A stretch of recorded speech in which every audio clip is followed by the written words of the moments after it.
Master minds commerce చదవాలనుకునే 10th inter విద్యార్థుల తొలి ఎంపిక.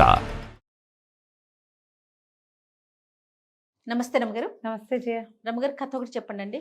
పూర్వం అట ఉత్కళ దేశానికి ఒక వీరవర్మన్ రాజుగారు ఉండేవారు. ఆయన ఏం చేశారంటే తన బావమరిదిని సైన్యాధిపతిని చేసుకున్నారు. ఈ బావమరిది ముందు రోజుల నుంచి ఏదో బావగారు తనకి చాలా మర్యాద ఇవ్వలేదని, అలా గౌరవం ఇవ్వలేదని అలాంటి ఫీలింగ్స్ ఉండేవి. ఆయన మొహం పెద్దగా గిట్టేది కాదు, అక్క మొగుడైనా కూడా. క్రమంగా ఈయనకంటే నేను తెలివైన వాడిని, ఈ రాజ్యాన్ని నేను పాలించాలి, ఈయన బాగా తెలివిగా లేడు, అలాంటి భావాలు కూడా వచ్చాయి. ప్రతి వాళ్ళు చుట్టుపక్కల, అతని చుట్టుపక్కల చేరిన వాళ్ళు ఏమంటారు, ఆహా రాజుగారి కంటే మీరే తెలివి ఎక్కువ, ఆయనకు అంత లేదు, మీకు చాలా ఉంది, ఇటు వస్తాయి కదా. ఈ భుజంగవర్మ అనే పేరున్న ఆయన బావమరిది ఒకనాడు తన బావగారిని సంహరించి రాజ్యానికి రాజైపోయాడు. వాళ్ళ అక్కగారు అంతకుముందే గతించింది. ఈ రాజుగారికి ఒక కుమారుడు ఉన్నాడు, అనంతవర్మ. అతను ఆ సమయంలో ఒక 18-19 సంవత్సరాలు ఉంటాయి అతనికి. ఎక్కడికో వెళ్ళాడు కొంతమంది స్నేహితులతో కలిసి. రాజకుమారుడు వచ్చే లోపల భుజంగవర్మ గారు రాజైపోయాడు. ఎప్పుడైతే ఈ వార్త బయటకు వచ్చేసింది, ఆయన రాజైపోయాడు, ఈ రాజు అంత్యక్రియలు చేసేశారు, ఏం లేదు ఇంక ఇక్కడ రాజకుమారుడు దొరికి చంపేస్తారు ఎప్పుడో ఒకప్పుడు. అతను ఆ ప్రయత్నం కూడా చేస్తున్నాడు. మేనల్లుడిని బతికించి ఉంచే ఉద్దేశం ఆయనకి లేదు, వచ్చేదాకా వెయిట్ చేస్తున్నాడు. అయితే కుర్రాడికి చాలామంది స్నేహితులు ఉన్నారు ఊళ్ళో. వీళ్ళు ఉత్తరాలు రాసి అంచెల మీద కబుర్లు పెట్టి, నువ్వు రావద్దు, నిన్ను చంపేస్తారు, సమయం కోసం వేచి ఉండు, నువ్వు ఇంకా కుర్రాడివి కాబట్టి అని వార్తలు పంపారు. ఇతనికి కూడా ఏదో చేసేసేయాలని లేదు, అంత వయసు కూడా లేదు. ఇక ఊళ్ళోకి వెళ్ళాల అంటే నగరంలోకి వెళ్ళకుండా యువతల, నగరానికి యువతలు ఉన్న 1-2 గ్రామాల్లో ఏదో ఆశ్రయం చూసుకున్నాడు. పెద్దగా తిండి తిప్పలకి కుదరటల్లా, ఏదో తన దగ్గర సొమ్మున్నన్నాళ్ళు నడిచింది. తర్వాత ఎప్పుడు డబ్బు ఏదైనా పని చేసి డబ్బులు దొరికితే దొరికినట్టు, లేకపోతే కాయా కసరు తింటూ కాలక్షేపం చేస్తున్నాడు. నగరం నుంచి ఏదైనా సహాయం వచ్చేదాకా ఇతను ఇక్కడే ఉండాలి. ఒకనాడు ఏమైంది, ముందు రోజు ఏదో తిన్నాడు, ఊరి బయట అడవిలో బాగా వెలగపళ్ళు, నేరేడు పళ్ళు అవి ఉన్నాయని వార్తుండి కొన్ని పళ్ళు కోసుకుందామని, అవి నిలవ కూడా పెట్టుకోవచ్చు, వెళ్ళాడు. ఈ అడవిలోకి వెళ్ళి ఓ చెట్టెక్కి దిగుతుంటే దానికి గుర్రపు డెక్కల చప్పుడు వినపడింది. చెట్టు మీదే ఆగిపోయాడు. ఇంచుమించు ఒక 30-40 గుర్రాలు వచ్చినాయి ఒకేసారి. ఈ వచ్చిన వాళ్ళందరూ ఎట్టా ఉన్నారు, ఒక్కొక్కడు మంచి బ్రహ్మాండంగా ఉన్నారు, దారి దోపిడీ వాళ్ళలాగా కనపడుతున్నారు. తను చూస్తూ ఉండగానే ఆ చెట్టు, తను ఏ చెట్టు పక్కన ఉన్నాడో, ఆ చెట్టు మీద ఉన్నాడో, ఆ చెట్టు పక్క నుంచి నడిచి, అసలు అక్కడ ఏమీ ఉన్నట్టేం కనిపించట్లా, ఏదో ఎండుటాకులు అవి ఉన్నాయి. వాళ్ళు ఆ ఎండుటాకులన్నీ తోస్తే అక్కడ ఒక గుహ లాంటిది ఏదో కనపడుతుంది, చిన్నది ఇట్లా. ఆ తలుపు తీశారు, రాయి అడ్డం పెట్టింది, రాయి తీశారు, లోపలికి దిగుతున్నారు. కనపడింది అతనికి. దిగి మెల్లిగా లోపలికి వెళ్ళిపోయారు వాళ్ళు. ఇతను ఆ పైనే నుంచుని చూస్తున్నాడు. ఒక్కొక్కళ్ళు మూటలు మోసుకుని లోపలికి దిగుతున్నారు 40 మంది.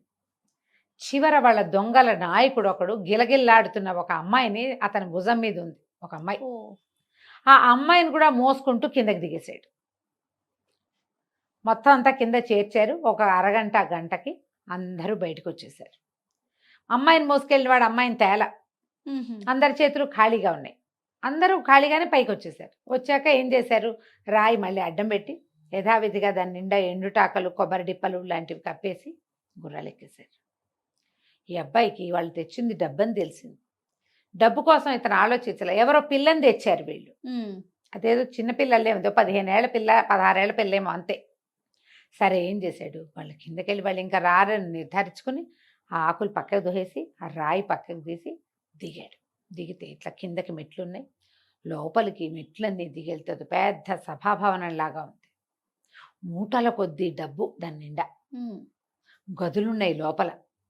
ఒక్కో గది చూసుకుంటూ వెళ్తే ఆఖరి గదిలో మూలుగుతూ ఏడుస్తున్న ఒక ఆడపిల్ల గొంతు వినపడింది అతను. గది బయట గడి పెట్టింది, తాళాలు పెట్టిలేవు, గడియలే ఉన్నాయి. ఒక్కో గది తీశాడు, అన్నిట్లలో వజ్రాలు, వైడూర్యాలు, ధనం, కొంతేవో రకరకాల ఆహార పదార్థాలు, పాడవనివి అట్లాంటివి చాలా ఉన్నాయి. చివరి గదిలో ఈ పిల్ల కనపడింది.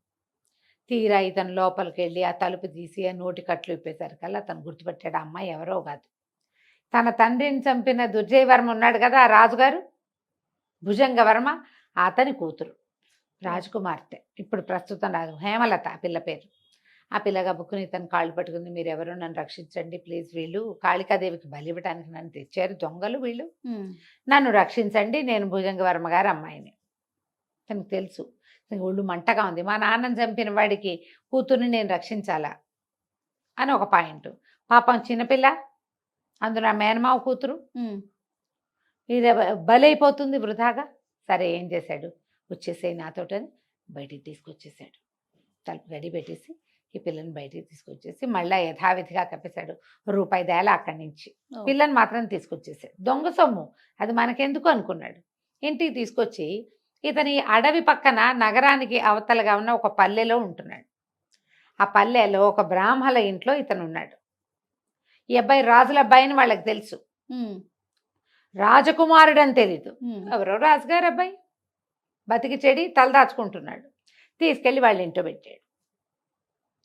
వాళ్ళకి డౌట్ వచ్చింది, పెళ్ళి ఏమిటి ఇంత మంచి బట్టలు వేసుకుని ఇంత బాగుంది ఏమిట్రా అని. మర్నాడు ఏం చెప్పాడంటే, ఏమన్నా తినడానికి తెస్తానమ్మాయి, నువ్వు ఇక్కడే ఉండు, జాగ్రత్తగా ఉండు అని వెళ్ళిపోయాడు. ఈ పిల్లకి వీడిని చూసిన దగ్గర నుంచి వీడిని పెళ్లి చేసుకుందామని పుట్టింది. ఈ లోపల ఏమైంది, రాజుగారి అమ్మాయిని ఎవరో ఎత్తుపోయారు. రాజుగారి పిల్లని వెనక్కి తెచ్చిచ్చిన వాడికే ఇచ్చి పెళ్లి చేస్తామని ఊరంతా టంకేశారు. ఈ ఇంట్లో బ్రాహ్మణ ఇంట్లో ఒక తల్లి కొడుకు ఉన్నారు. ఆ కుమారుడి పేరు అన్నం భొట్లు. ఆ అన్నం భట్లకి ఏమనిపించింది, ఈ పిల్ల రాజకుమార్తె డెఫినెట్గా, ఈ అబ్బాయే దాన్ని తీసుకొచ్చాడు. వాళ్ళ అమ్మకి చెప్పాడు, అమ్మ నీ పుణ్యం ఉంటుందే, చక్కగా ఉంది, నాకెవరు పిల్లని ఎవరైనా రోజు తిడతావు, తీసుకెళ్ళి అప్పచెప్దాం. ఈ అమ్మాయి కనుక రాజకుమార్తె అయిందనుకో, రాజకుమార్తె నుంచి పెళ్లి చేస్తారు ఏం చక్క అని తల్లిని బతిమలాడుతున్నాడు. ఈ అమ్మాయికి అర్థమైంది తనని దింపడానికి వెళ్తారు వీళ్ళని.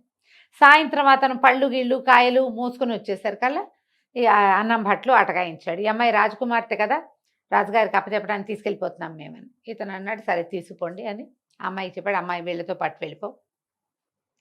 అతనికి వాళ్ళకి ఎదురుపడడం ఇష్టం లేదు, తను ఊళ్ళోకి వెళ్తే తన్ని పట్టేస్తారు. అవును, ఏం చేస్తారు, అందుకని అన్నం భట్లతో వెళ్ళిపో, వాళ్ళు నిన్ను దింపేస్తారు అని అన్నం భట్లకి ఏం చెప్పారు, అడవిలో ఏదో గుహలో ఈ అమ్మాయి దొరికింది, ఎవరో కాళికాదేవికి బలి ఇవ్వటానికి ఇక్కడ పెట్టారని కనపడి నేను తీసుకొచ్చానని చెప్పుకో, వాళ్ళు ఇచ్చిన బహుమతి ఏదో నువ్వు తీసుకో, ఇన్నాళ్ళు నాకు ఆశ్రయం ఇచ్చారు మీరు, అప్పుడేం డబ్బులు తీసుకునే రోజులు కాదు.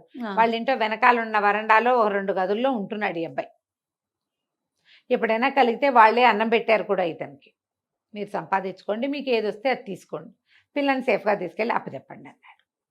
ఈ అన్నం భట్లు రాజకుమార్తెని వెంటబెట్టి తీసుకుపోయి రాజుగారికి అప్పచెప్పాడు. నేను మామూలుగా కాదండి, 500 మంది దొంగల్ని సొరకాయలు నరికినట్టు నరికేసి మీ అమ్మాయిని రక్షించాను, ఇగో నాకు బహుమతి ఇవ్వండి అన్నాడు. అనేసరికల్లా వాళ్ళు చాలా సంతోషించి అందరూ పొట్ట చెక్కలు అయ్యేలాగా నవ్వి, ఇతను చూస్తే గుండు పిలక స్థూలకాయం, వీడి వల్ల ఏమవుతుంది, ఎవరినైనా కొట్టడం వాళ్ళకే తెలుసు, శ్రోత్రియ బ్రాహ్మడు ఇతనేం చేయలేడు, ఏదో చెప్తున్నాడని విన్నారు. చెవులకు రత్నకుండలాలు వేయించి చక్క బంగారు జరి పని చేసిన శాలువా గప్పి 1000 వరహాలు చేతిలో పెట్టి వెళ్ళండి బాబు అనేసరికల్లా, అదేమిటి మీరు టంకేయించారు కదా రాజకుమార్తెనిచ్చి వివాహం చేస్తామని అంటే, ఆయన రాజుగారు మళ్ళీ నవ్వాడు. వివాహం దేవుందిలేండి, ఒక అగ్రహారం ఇస్తాను, వెళ్ళిరండి, ముహూర్తం పెట్టుకురండి, మూఢం వెళ్ళాక మీరు వస్తే గనక మీకు అగ్రహారం ఇస్తాను అనేసరికల్లా, మూఢం వెళ్ళాక రండి అన్న పాయింట్ పట్టుకున్నాడు. మూఢం వెళ్ళాక దేనికి వస్తారు, పెళ్ళికే కాదు అగ్రహారం కూడా ఇస్తారనుకుని ఆ వార్తలు పుచ్చుకుని వాళ్ళు ఇచ్చిన వస్తువులన్నీ పట్టుకుని వాళ్ళు బండి ఇస్తే ఆ బండి ఎక్కి అన్నం భట్లు ఇంటికి వచ్చేసాడు. వచ్చాక వాళ్ళ అమ్మకి చెప్పాడు, అమ్మ మూఢం వెళ్ళాక నువ్వు రాజుగారి వియపురాలు అయిపోతావే అంటే, ఆవిడని బోందా అట్టటివేం అవో, ఆ రాజుల అబ్బాయిని పెళ్లి చేసుకుంటుంది ఆ రాజకుమార్తె, ఆ పిల్ల వెళ్ళేటప్పుడే చెప్పెళ్ళింది, అదేం జరిగే పని కాదు, అగ్రహారం ఇస్తామన్నారు పుచ్చుకోరా, నీకు ఇప్పటికీ చాలా దక్కే, ఈ 1000 వరహాలతో మనం 4 తరాల పాటు తిని బతకచ్చు, అగ్రహారం ఇస్తే మరీ హాయి, జీవితం బాగుంటుంది, శుభ్రంగా నీకు ఎవరో ఒకళ్ళు పిల్లనిస్తారా, రాజులమ్మాయి ఎందుకు నీకు, ఆ కుర్రాడు పెళ్లి చేసుకుంటాడు, నీకు ఇది వద్దాను. అయినా సరే వాడు వినలా, ఏమైనా సరే వాడికి ఇది పెళ్లి చేసేసుకోవాలని ఉంది. సరే ఇట 2 రోజులు గడిచింది.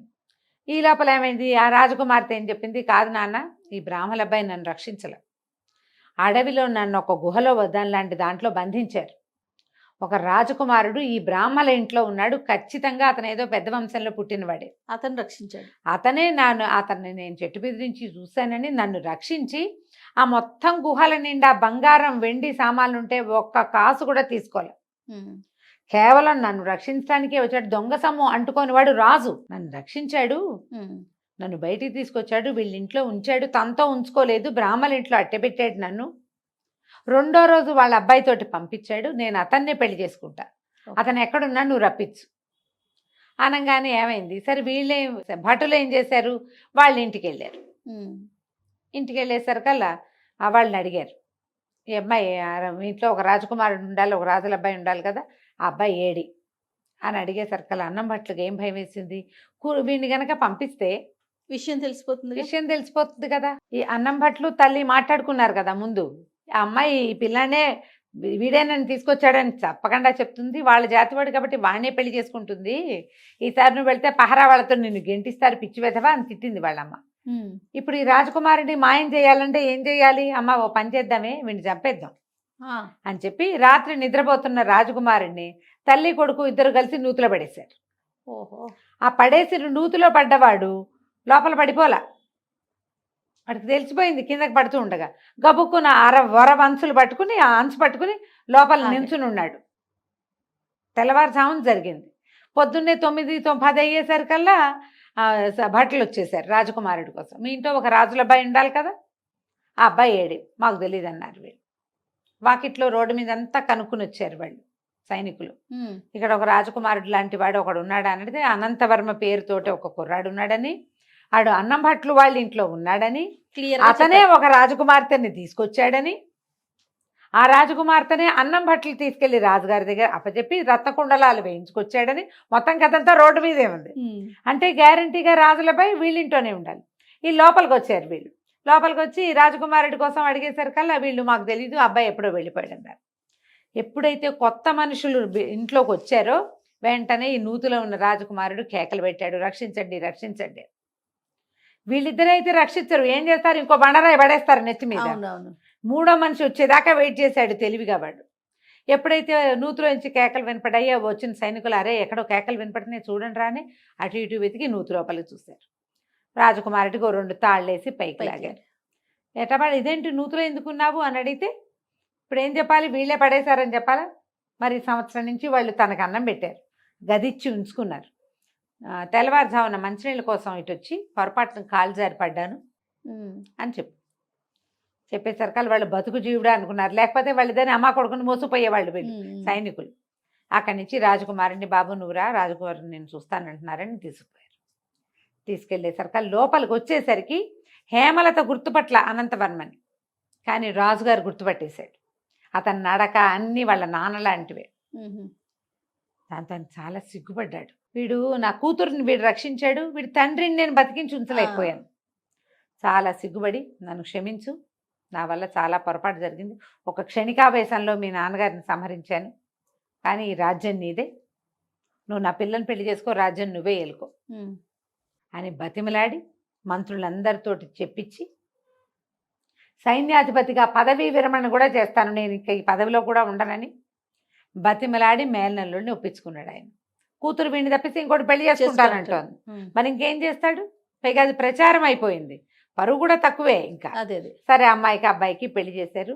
ఇవి తమ వివాహాన్ని నిశ్చయం అవ్వగానే ఇతను అన్నం భట్లు వాళ్ళ ఇంటికి వెళ్ళాడు.